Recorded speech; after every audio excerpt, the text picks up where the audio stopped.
இந்த வீடியோ பார்த்துட்டு இருக்க நீங்க, தூங்கி எழுஞ்சு உங்க பெட்ட சரி பண்ற ஒரு பெர்சனா இருந்தீங்க அப்படின்னா, டாப் 1 பணக்காரனோட மைண்ட் செட்ல நீங்க இருக்கீங்க அப்படின்னு சொன்னா நம்ப முடியுதா? எஸ். இந்த மாரி கிரேசியான ஒரு 5 ஹேபிட்ஸ் சொல்லப் போறேன். இந்த 5 ஹேபிட்ஸ கத்துட்டீங்க அப்படின்னா, அந்த பணக்கார மைண்ட் செட் உங்களுக்குள்ள வந்துரும். ஸோ இந்த வீடியோ ஆரம்பிக்கிறதுக்கு முன்னாடி 2 டிஸ்க்ளைமர் தான். நம்பர் 1, இந்த video pure and purely education பர்ப்பஸா இருக்கும். ஸோ நீங்க எடுக்க போற முடிவுகளுக்கு நீங்க தான் பொறுப்பாகணும். 2வது, YouTubeல வீடியோ போட்டு பணம் சம்பாதிக்கிற எத்தனையோ பேர் மாரி நானும் ஒருத்தன் தான். ஸோ இதே மைண்ட் செட்டோட, இதே மோட்டிவோட வாங்க இந்த வீடியோக்குள்ள போகலாம். இந்த லிஸ்ட்ல முதல்ல இருக்கிறது டேக்கிங் ரிஸ்க். எஸ், உங்களுக்கு ரிஸ்க் எடுக்க கட்ஸ் இல்ல அப்படின்னா, நீங்க கண்டிப்பா மிடில் கிளாஸ் ட்ராப்ல தான் இருப்பீங்க. மிடில் கிளாஸ் ஒண்ணும் அவ்வளோ தப்பான ஒரு வேர்டோ, இல்ல தப்பான ஒரு விஷயமோ வந்து கிடையாது. ஆனா இந்த வீடியோ பண்றதுக்கான நோக்கமும், இந்த வீடியோ பார்க்கறதுக்கான நோக்கமும் ஒண்ணே ஒண்ணு மட்டும் தான். எஸ், இந்த ஆவரேஜ் லைஃப்ல இருந்து வெளில வந்து டாப் 1%க்கு போகணும் அப்படின்னு சொல்லிட்டு. ஸோ அப்ப இந்த ரிஸ்க்ல என்னதான் இருக்கு? நான் செல்ஃப் இம்ப்ரூவ்மென்ட் வீடியோ பார்த்தாலும் சரி, இல்ல ஒரு மணி மேனேஜ்மென்ட் வீடியோ பார்த்தாலும் சரி, டேக்கிங் ரிஸ்க்ன்றத ரொம்ப அட்வர்டைஸ் பண்ணிட்டே இருக்காங்க. அப்ப இந்த ரிஸ்க்ல என்னதான் இருக்குன்னு சொல்லி கூவி குடுத்துட்டு இருக்காங்கன்னு பார்த்தா, அதுல விஷயமே இருக்கு. நான் சொல்றத லைஃப்ல ஒரு தடவையாவது நீங்க எக்ஸ்பீரியன்ஸ் பண்ணியிருப்பீங்க. உங்க கூடவே ஒரு சுத்திட்டு இருப்பாரு. அவர் தனக்கு புடிச்ச விஷயத்த பண்ணணும்னு சொல்லிட்டே இருப்பாரு. இல்ல அவருக்கு ஏதாவது ஒரு மைண்ட்ல ஒரு ஐடியா இருக்கும். அத பண்ணணும்னு சொல்லிட்டே இருப்பாரு. அத அவர் பண்ணியிருப்பாரு. இப்ப பயங்கர சக்சஸ்ஃபுல்லா இருப்பாரு. உங்களுக்கும் சில விஷயங்கள் தோணும். இது பண்ணா சக்சஸ்ஃபுல்லா இருக்கும்னு தோணும். பட் நீங்க பண்ணாம இருப்பீங்க. எந்த ஒரு விஷயம் அவர் பண்ண வச்சது, எந்த ஒரு விஷயம் உங்கள தடுத்து நிறுத்துச்சு? அந்த மெல்லிய கோடு தான் ரிஸ்க்.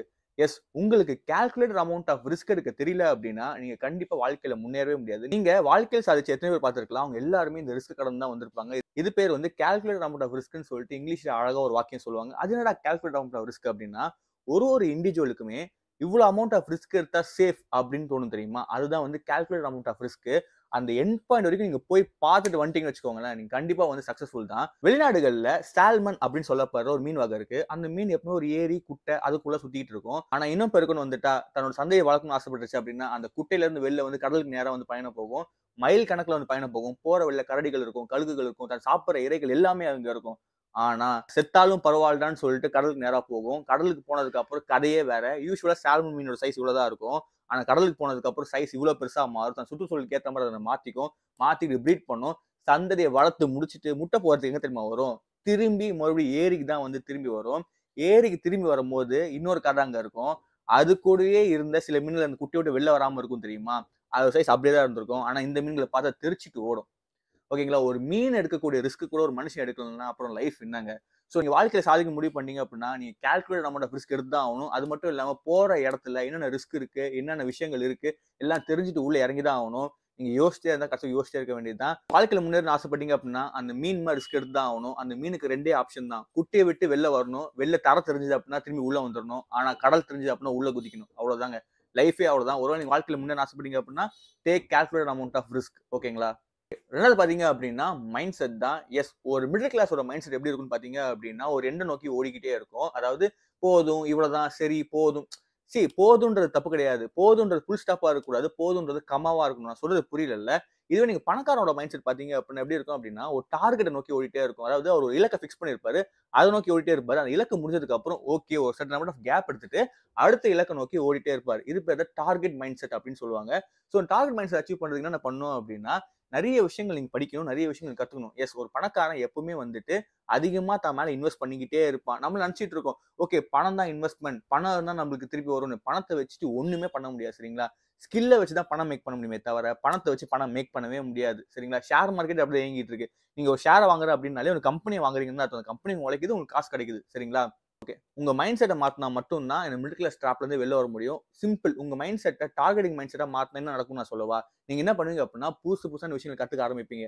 புதுசு புதுசான விஷயங்கள் கத்துக்கிறப்போ உங்களுக்கு பலதரப்பட்ட வாய்ப்புகள் முன்னாடி தெரியும். அந்த வாய்ப்புல எங்கெங்கலாம் டிமாண்ட் அண்ட் சப்ளை இருக்கோ அங்க நீங்க உள்ள போவீங்க. அங்க சக்சஸ்ஃபுல் ஆவீங்க. அது மட்டும் இல்லாம சுத்தி இருக்க சரவுண்டிங்கே மாறும். நம்ப முடியலையா? நீங்க ஒரு இலக்க ஃபோக்கஸ் பண்ணிட்டீங்க அப்படின்னா, அத நோக்கி ஓடுவீங்களா? சோ உங்க கூட ஓடுறவங்கள நீங்க மீட் பண்ணுவீங்க. அவங்க எக்ஸ்பீரியன்ஸ் நீங்க கத்துப்பீங்க. அவங்க எங்க தோத்தாங்க, எங்க ஜெயிச்சாங்கன்னு உங்களுக்கு தெரியும். அது மட்டும் இல்லாம கிரிட்டிசிசத்துக்கு பயப்பட மாட்டீங்க. அதாவது மத்தவங்க என்ன பேசுவாங்க? ஐயோ! நம்மள பார்த்து சிரிச்சாங்க என்ன ஆகும்? இந்த மைண்ட் செட்டே தூக்கி போடுங்க. ஏன்னா, நீங்க போற பாதை கல்லும் முள்ளுமா இருந்தாலும், போற இடம் வந்து சூப்பரா இருக்கும். அத தூக்கி நீங்க ஓடிட்டே இருக்கணும். சரிங்களா? சொல்றவன் சொல்லிட்டே போவான். அவனுக்கு 10 பைசாக்கு பிரயோஜனம் கிடையாது. ஆனா, நம்ம ஜெயிச்சா நம்மளுக்கு வரப்போற ரிவார்டே வேற. அந்த சந்தோஷமே வேற. சரிங்களா? எப்பவுமே நீங்க வந்து உங்க டார்கெட் நோக்கி தான் ஓடிட்டு இருக்கணுமே தவிர, டிஸ்ட்ராக்ட் ஆகக்கூடாது. அதுக்கு முக்கியமான தேவை ஸ்கில் இம்ப்ரூவ்மென்ட். அதுக்கு நெறைய லேர்ன் பண்ண வேண்டியதா இருக்கும். சோ, உங்க மைண்ட் சேஞ்ச் பண்றதுனால மட்டும் தான் உங்களால மிடில் கிளாஸ்ல வெளில வர முடியுமே தவிர, இல்ல நான் வந்து இன்னும் நீங்க இந்த மெத்த நம்பிட்டு இருந்தீங்க. பணம் இருந்தா தான் பணக்காரன் ஆகும்னு நம்பிட்டு இருந்தீங்க அப்படின்னா, நீங்க மறுபடியும் மிடில் கிளாஸ்க்குள்ள தான் இருப்பீங்க. ஏன்னா உங்ககிட்ட ஆல்ரெடி பணம் இருக்கு. ஆனா நீங்க பணக்காரனா இல்லாம இருக்கீங்க. ஏன்னா காரணம் மிடில் கிளாஸ் மைண்ட் செட் தான். இந்த லிஸ்ட்ல 3வதா நான் வச்சிருக்கிறது ஹேண்டிலிங் த டிப்ரஷன். எஸ், நீங்க கேட்கலாம், என்ன ப்ரோ நிறைய சைக்காலஜியாவே சொல்லிட்டு இருக்கேன், மணி மேக் பண்றதுக்கு எதுவுமே சொல்ல மாட்டேன்னு கேட்டா, see money making is not a money game, it is a mind game. புரிஞ்சுக்கோங்க. அதனால தான் ஒரு ஃபேமஸான புக்கோட பேரு சைக்காலஜி ஆஃப் மணி. மணியோட சைக்காலஜி புரிஞ்சா மட்டும் தான் உங்ககிட்ட பணம் வந்து சேரும். இதை நான் அழகா வந்து எமோஷன்ஸ் லாஜிக்னு தனியா பிரிச்சிருப்பேன். அது வீடியோ போட்டு கீழே கமெண்ட்ஸ்ல பின் பண்ணி பார்த்து தெரிஞ்சுக்கோங்க. ரொம்ப அழகா எக்ஸ்பிளைன் பண்ணியிருப்பேன் லாஜிக் எமோஷன் சொல்லிட்டு. நீங்க என்ன பண்ணா பணம் உங்ககிட்ட வரும், என்ன பண்ணா பணம் உங்கள்கிட்ட போகும்னு சொல்லி கம்ப்ளீட்டா சொல்லியிருப்பேன். வேணும்னா செக் பண்ணி பார்த்துக்கோங்க. சரிங்களா? So back to the topic. Okay, உங்களுக்கு டிப்ரெசிவ் மைண்ட் செட் இருந்தது அப்படின்னா உங்களால சாதிக்கவே முடியாது. இந்த உலகத்திலேயே ரொம்ப கஷ்டமான விஷயம் தெரியுமா? எதுவுமே பண்ணாம டிப்ரெசிவ் ஆகிறது தான். ஒரு மிடில் கிளாஸோட மைண்ட் செட் எப்பவுமே டிப்ரெசிவ் மைண்ட் செட் தான் இருக்கும். நான் சொன்னா புரியல. நீங்க 1008 விஷயங்கள் பண்ணணும் ஆசைப்பட்டு அதுக்கு பயந்துகிட்டே நீங்க டிப்ரெஷனுக்குள்ள போறீங்க. இன்னும் ஒரு ஸ்டெப் கூட எடுத்து வைக்கல. ஆனா நீங்க டிப்ரெசிவ்க்குள்ள தான் இருக்கீங்க. டிப்ரெஷன் வந்து ஒரு செயல் பண்ணாதான் வரும்னு கிடையாது. சும்மா இருந்தாதான் வரும். சரிங்களா? ஒரு மிடில் கிளாஸ் நிறைய விஷயங்களை தோத்து போறது டிப்ரெஷன் ஹேண்டில்மெண்ட் இல்லாம இருக்கிறதுனால தான். முதல்ல டிப்ரெஷன் தெரிஞ்சுக்கோங்க. ஃபியரோட ஒரு எக்ஸ்டெண்ட் வெர்ஷன், ஒரு ப்ரொலாங்டு வெர்ஷன் அப்படிதான் வந்து டிப்ரெஷன். அந்த யோசனைகளை செயல்களை மாத்த விடாம அவனை தடுக்கிறதுன்னு பாத்தீங்க அப்படின்னா ஃபியர் தான். ஒரு அற்புதமான ஒரு லா இருக்கு, டஃபார்னு சொல்லிட்டு. T-னா தாட்ஸ், F-னா ஃபீலிங்ஸ், A-னா ஆக்ஷன்ஸ், R-னா ரிசல்ட். சரிங்களா? சோ ஒரு தாட் வந்தாதான் அதுக்கப்புறம் தான் ஃபீலிங் இருக்கும். ஃபீலிங் வந்தாதான் அது ஆக்ஷன்ஸா மாறும். ஆக்ஷன்ஸ்னு ஒன்று இருந்தா ரிசல்ட்ஸா வரும். ஆனா நம்ம மிடில் கிளாஸ் எப்படி இருக்கும்? அது பண்ணலாமா வேணாமான்ற தாட்லயே நம்ம கீழ இருக்க 3மே வந்து விட்டுறோம். அந்த தாட்ஸ் ஃபீலிங்ஸா மாறணும்ல. சோ உங்களுக்கு அந்த தாட்ஸ் எப்படி இருக்குது? பண்ணலாமா வேணாமா அப்படி டிப்ரஸ் போனதுக்கு அப்புறம் அந்த ஃபீலிங் ஃபெயிலியராவே மாறிடுது. சோ ரிசல்ட்ஸே உங்களுக்கு வராது. ஓகேங்களா? சோ அதனால உங்க ஆக்ஷனும் நடக்க மாட்டேங்குது. சோ நீங்க ஒரு விஷயம் பண்ணணும் அப்படின்னா முதல்ல இந்த டிப்ரெசிவ் மைண்ட்ல இருந்து வெளில வரணும். நீங்க டிப்ரெஷனுக்குள்ளேயே இருக்கீங்க அப்படின்னா உங்களால முடியாது. நான் என்ன சொல்ல போறேன் அப்படின்னா, என்ன தலையா போயிட போகுது. தைரியமா ஒரு ரிஸ்க் எடுத்து முன்னாடி ஒரு ஸ்டெப் எடுத்து வைப்போம். அந்த ஸ்டெப்ல ஒரு வேளை ஃபெயிலியரே ஆனாலும் திரும்பி நம்ம சொல்றது ஒரு கதை இருக்கு. கோழைங்க கிட்ட அந்த சொல்றது ஒரு கதை கூட கிடையாது. சரிங்களா? இத பண்ணிருக்கலாமே, அது பண்ணிருக்கலாம்னு யோசிச்சு டிப்ரெஷன் ஆவறதோட, பண்ணிட்டு நம்ம டிப்ரெஷனுக்குள்ள போறது எவ்வளவோ நல்லது. அந்த டிப்ரெஷன்ல வெளில வரணும்னு ஆசைப்படுறேன். அத கில் பண்ணணும்னு ஆசைப்படுறேன். சோ நான் என்ன பண்ணணும் அப்படின்னா, ரொம்ப சிம்பிள் தான். நீங்க அத ஐடென்டிஃபை பண்ணி அத கில் பண்ணணும். Yes, you should identify your pain and kill the pain. முதல்ல என்ன பண்ணுங்க, ஒரு பேப்பர் எடுத்துக்கோங்க. ஒரு பேப்பர்ல நீங்க என்ன ஆகணும் அப்படின்னு எழுதிட்டே வாங்க. ஒரு 5 பாயிண்ட் வருமா? ஃபார் எக்ஸாம்பிள் பிசினஸ் ஸ்டார்ட் பண்ணணும், ஸ்டார்ட் அப் ஆரம்பிக்கணும். இல்ல ப்ரோ நான் வந்து ஒரு கான்டென்ட் கிரியேட்டர் ஆகணும். இந்த பக்கம் அது உங்களுக்கு என்னெல்லாம் தடுக்குதுன்ற ஃபியர் அப்படியே எழுதுங்க. ப்ரோ எனக்கு இன்ஃபினிட்டி காம்ப்ளெக்ஸா இருக்கு ப்ரோ. எனக்கு கேமரா முன்னாடி வரதுக்கு பயமா இருக்கு ப்ரோ. எனக்கு வந்து ஃபேமிலி என்ன பண்ணணும்னு தெரியல ப்ரோ. நான் ஒருவேளை ஃபெயில் ஆயிட்டேன் அப்படின்னா ஃபினான்ஷியலி குடும்பம் என்ன கஷ்டப்படும்னு தெரியல ப்ரோ. ஒருவேளை நான் அந்த வாழ்க்கையில போகும்போது செத்து போயிட்டேன்னா என்ன பண்றது ப்ரோ? அப்படி சொல்லி நீங்க ஃபுல் லிஸ்ட் எழுதுங்க. சரிங்களா? 2 லிஸ்ட் இருக்கு. ஒன்னு நீங்க சாதிக்கிறதுக்கான லிஸ்ட், இன்னொன்னு உங்க சாதிக்க விடாம இருக்கிறதுக்கான லிஸ்ட். இதுதான் ஓகே. இப்போ இந்த ஃபியர்ல இருந்து நீங்க எப்படி வெளில வரணும்னா, இதுக்கு நீங்க சொல்யூஷன் தேடணும். நம்பர் 1. ஓகே. இப்போ நான் இந்த ரிஸ்க் எடுக்கிறதுனால என் குடும்பம் கஷ்டப்படும் அப்படின்னு நினைச்சீங்க அப்படின்னா, ஒரு வருஷத்துக்கு உங்க குடும்பம் சர்வை பண்றதுக்கு தேவையான பணத்தை தனியா எடுத்து வச்சிருங்க. ஒருவேளை நான் இந்த ரிஸ்க் எடுக்கிறதுனால நான் செத்து போயிட்டேன் அப்படின்னா என்ன பண்ணலாம்? நீங்க ஒரு டெர்ம் இன்சூரன்ஸ் எடுத்துக்கலாம். நீங்க ஒருவேளை இறந்துட்டா கூட உங்க குடும்பத்த அந்த பணத்த வச்சு அவங்க ரன் பண்ணிடுவாங்க. 3வது, ஐயோ! ஒருவேளை என் குடும்பம் ஹாஸ்பிடலைஸ் ஆயிடுச்சுனா என்ன பண்றது? ஒருவேளை என் குடும்பத்துக்கு நாளைக்கு கஷ்டம். ஹாஸ்பிடல் அட்மிட் பண்ணணும்னு நினைக்கிறதுனா, நீங்க ஹெல்த் இன்சூரன்ஸ் எடுத்துக்கலாம். சோ இந்த மாரியான சொல்யூஷன்ஸ வந்து நீங்க தேடி கண்டுபிடிச்சா மட்டும் தான் இந்த ஃபியர்ல இருந்து வெளில வந்து உங்களால சக்சஸ் பண்ண முடியும். இல்ல ப்ரோ நான் இந்த ரிஸ்க்லாம் எடுக்க மாட்டேன். நான் ஒரு டிப்ரசிவ் மைண்ட் செட்ல இருக்கேன்னா, நீங்க தயவு செஞ்சு இந்த வீடியோ இப்பவே வந்து ஸ்கிப் பண்ணிடுங்க. ஃபர்தரா சொல்ல போறதுக்கும் உங்களுக்கும் இனிமேல் எந்த சம்பந்தமும் இருக்காது. சரிங்களா? சோ தயவு செஞ்சு நீங்க டிப்ரஷன் ஆவறதுக்கு முன்னாடி தைரியமா பண்ணி பாத்துருங்க.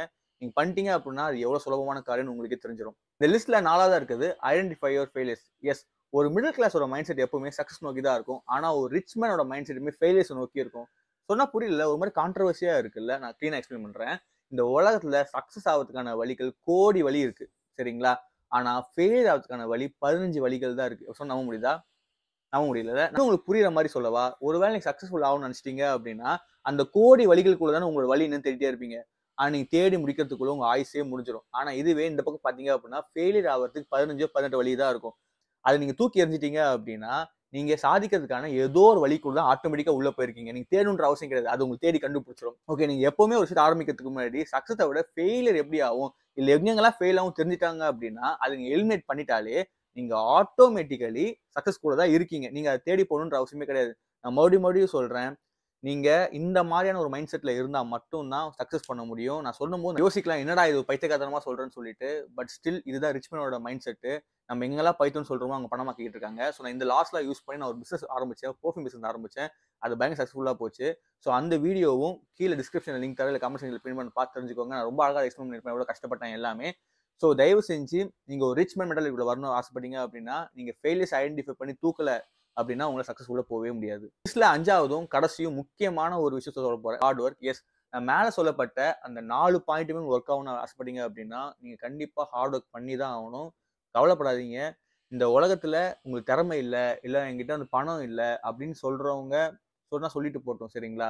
உங்களுக்குள்ள ஹார்ட் ஒர்க் மட்டும் இருக்கா? அது எப்படி கரெக்ட்டா போடணும்னு தெரிஞ்சது அப்படின்னா, நீங்க ஈஸியா சாதிச்சிடலாம். உங்களுக்கு மெக்டானல்ட்ஸோட ஓனர் தெரியுமா? நான் ஃபோட்டோ காட்டுறேன். ஆனா அவர் ஓனரே கிடையாது.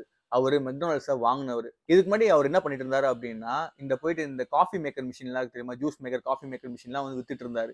வித்துட்டு இருந்தப்போ யோசிச்சாரு, நம்ம ஏன் இப்படியே இருக்கோம்? இந்த இந்த லைஃப் எனக்கு பிடிக்கல. வெளில வெளில வரணும் அப்படின்னு ஆசைப்பட்டப்போ, ஒரு கடைக்கு போறாரு. அந்த கடை தான் மெக்டானல்ட்ஸ். அங்க உள்ள போனதுக்கப்புறம், நான் தான் ப்ரோ உங்க மிஷின் ஆர்டர் பண்ணேன்னு சொல்லிட்டு ஓனர் உள்ள கூட்டு போறாரு. பார்த்த உடனே அந்த பிசினஸ் மாடல் ரொம்ப புடிச்சு போய் அவர் கேட்டாரு, நான் இந்த கம்பெனி வாங்கிக்கலாமா? அப்படின்னு கேட்டதுக்கு, இல்ல நாங்க விக்கிற மாரி ஐடியா இல்லன்னோனே ஃபிரான்சைஸ் வாங்கிட்டு போனாரு. ஃபிரான்சைஸ் வாங்கிட்டு போயிட்டு அவர் கடினமா உழைச்சாரு. கடினமா உழைச்சதின் பலனா அந்த கம்பெனி வாங்குனாரு. அது மட்டும் இல்லாம, அந்த கம்பெனி மாரி ஒரு 10, 15 கம்பெனி அவர் ஓப்பன் பண்ணாரு. கிட்டத்தட்ட ஆரம்பிச்சவர்கிட்ட இருந்தே அந்த கம்பெனிய வாங்குனாரு. அதுக்கு முக்கியமான காரணம் தெரியுமா? அவர் கேட்ட ஒரு ஸ்பீச் தான். அந்த ஸ்பீச்ல கடின உழைப்போட இம்பார்ட்டன்ஸ் பத்தி சொல்லியிருந்தாங்க. இந்த உலகத்துல கடின உழைப்பு மாரி ஒரு பவர்ஃபுல்லான டூல் எதுவுமே கிடையாது. நீங்க சோம்பேறியா இருந்தீங்க அப்படின்னா கடைசில சோம்பேறியா இருக்க வேண்டியது தான். மத்தவங்க பேச்ச கேட்டு இருக்க வேண்டியது தான். அது மட்டும் இல்லாம உங்க லைஃபோட ஸ்டீரிங் வீல் உங்ககிட்ட இருக்கணும். கீழ இருக்கணும். அப்படி இல்ல அப்படின்னா, கண்டிப்பா யாரோ ஒருத்தங்க ஏறி மிதிச்சு தான் போறாங்க. தயவு செஞ்சு கேட்பார் மேய்ப்பார் பேச்ச கேட்டு ஓடாதீங்க. உங்க வாழ்க்கைக்கு தேவையான ஹார்ட் ஒர்க்க போடுங்க. கண்டிப்பா நீங்க சாதிப்பீங்க. வீடியோவோட கன்க்ளூஷன் வந்துட்டேன். நீங்க கேட்கலாம், "வாய்க்கிலேயே பேசுறியேடா! நீ என்னடா பண்ண?" அப்படின்னு சொல்லிட்டு.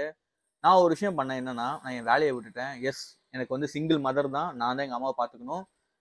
அவங்க மெடிக்கல் எக்ஸ்பென்சஸ் இருக்கு. எல்லாமே இருக்கு சரிங்களா? ஸோ நான் அதுக்கான சேஃப்டி பிரிகாஷன்ஸ்லாம் எடுத்து முடிச்சுட்டேன். ஸோ என் வேலைய நான் விட்டுட்டேன். என்னால அந்த 9 to 5 ஜாப்ல அந்த ஷிஃப்ட் அலவன்ஸ்க்காக ஒரு ரூ. 250 ஒரு ஷிஃப்ட் அலவன்ஸ்க்காகவும், ஒரு ரூ. 25,000 சம்பளத்துக்காக நான் உழைக்க முடியல. எனக்கு தெரியும் அது கூட இல்லாம நெறைய பேர் கஷ்டப்படுறாங்க. நான் இல்லன்னு சொல்லல. பட் என்னால அங்க ஹேப்பியா இருக்க முடியல. என்ன எவ்வளோ பணம் சம்பாரிச்சாலும் என்னால சந்தோஷமா இருக்க முடியல. எனக்கு தெரிஞ்சுச்சு நான் வந்து இதுக்கானவன் கிடையாது. வேற ஒண்ணுக்குன்னு சொல்லிட்டு.